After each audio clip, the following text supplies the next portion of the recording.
In losing the Queen, we have lost somebody irreplaceable, and the effect on the British and wider world is going to be unprecedented. In my time covering the royals, this is what I've learnt about the Queen and why she was so important to public life.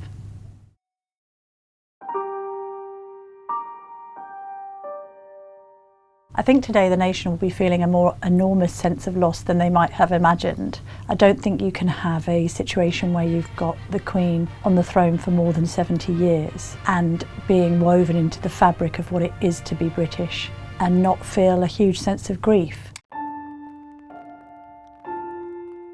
Obviously, when somebody of the Queen's age passes away, then it isn't a tragedy because they've lived a long life. But at the same time, I think the impact on the nation and indeed the wider world is beyond measure, really.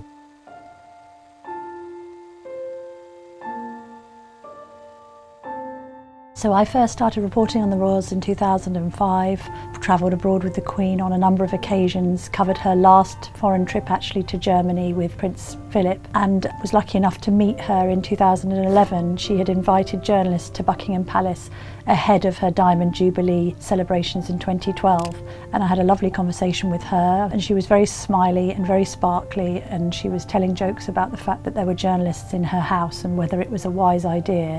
What struck me about her was the fact that she wasn't this sort of unsmiling figure that you see looking quite austere on banknotes and stamps. She was very, very sprightly and very grandmotherly, and everyone there who met her felt that she sparkled that night ahead of this major celebration of her reign.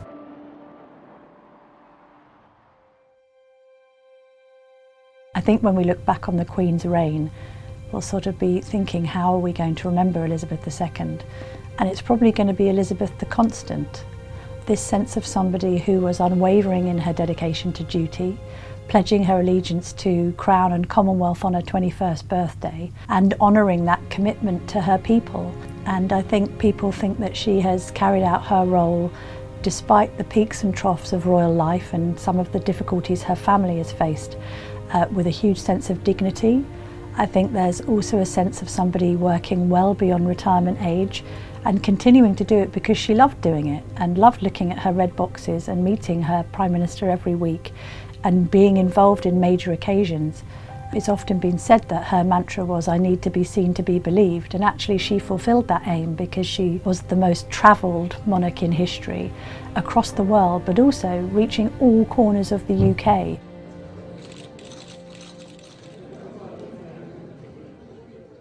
To Our Majesty, Queen of England and Queen of Australia, long may she reign. Long may she reign. Over the course of my time covering the royals, which is nearly 20 years now, of course, I've encountered people who want the monarchy to be scrapped. I've encountered protesters on tours to the Caribbean or otherwise. You can't go on a royal tour without there being protesters. Some people don't want the monarchy as an institution to survive. But I don't think I ever really encountered anyone that had made a personal criticism of the Queen herself. There was an extent to which, even if there wasn't respect for the institution that she represented, that there was huge respect for her as a public servant and somebody who had devoted her life to serving others effectively. And you can have this argument of, oh well, she's lived a privileged life, she's never wanted for anything and hasn't had to worry about paying the mortgage. But actually there aren't many people who are compelled to work until they die, and that continue to do that with a smile on the face and a white-gloved hand reached out to members of the public to greet, and somebody who can still have an enormously reassuring effect just by their presence. We think back to some of the key highlights in the Queen's reign. We can think to times when she has reassured a public feeling at ease. The aftermath of Princess Diana's death in 1997, listening to the public, recognising that the public didn't think that the royal family response was adequate. Her then giving the televised address as your Queen and as a grandmother and changing the narrative around that week. What I say to you now, as your Queen and as a grandmother, I say from my heart.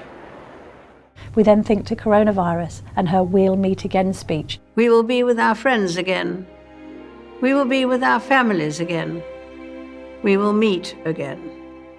And actually she was probably one of the only people on earth who could have given it, because she had lived through the Second World War. Her father, along with Winston Churchill, had been an enormous part of the war effort, so she was able to make that comparison where others couldn't.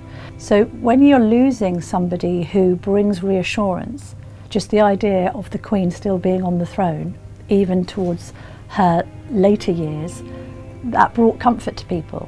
And it's hugely destabilising to have a figure like that now gone.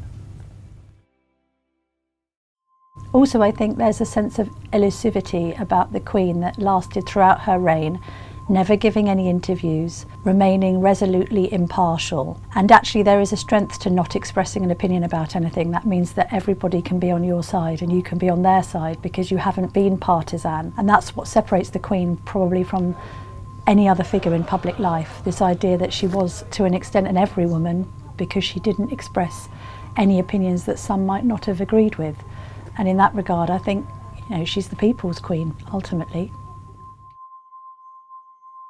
Obviously, when it comes to marking the Queen's passing, there are obituaries that pay tribute to her extraordinary role in public life as being a head of state. But I think the thing for the British people particularly is she wasn't just a head of state, she was mother of the nation. She was a grandmotherly figure, a figure that brought huge comfort to the nation, a national treasure many times over. And therefore to lose that kind of figure in public life is difficult, and it's going to be difficult for people. I always thought in the run up to this that it was going to be more destabilising than people even realised, because you simply can't have somebody in that position in public life for so long and not feel their absence acutely. The absence is felt so strongly because the presence has been there so strongly. I mean, they're both equal to each other, and that's what's been lost here. And I think people will quite understandably be bereft right now. I don't think the Queen will want people to be bereft. I think very much in the vein of her late husband, she'll want everybody to get on with it. And of course we should celebrate the fact that she lived a very long and fulfilled life, and I think that's what she'll want people to remember. But that doesn't stop the fact that on the streets of Britain right now and around the world, people will feel that they've lost somebody close to them, because that's how people felt about the Queen, and that's the esteem that she has been held in for so many years. The Queen is part of who we are and what it means to be British. So her being gone changes everything.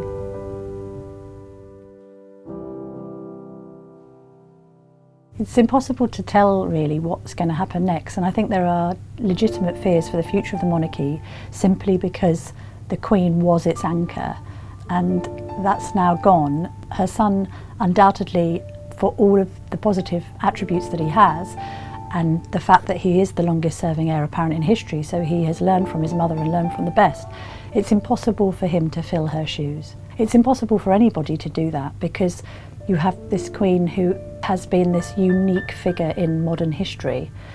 The longevity of the reign, but also her own sort of selflessness and her own way in which she has not really put a foot wrong is really difficult to replicate. The truth of the matter is, and we all know it, and that's why we're all so upset and grieving right now, is there's never ever going to be anyone like the Queen again.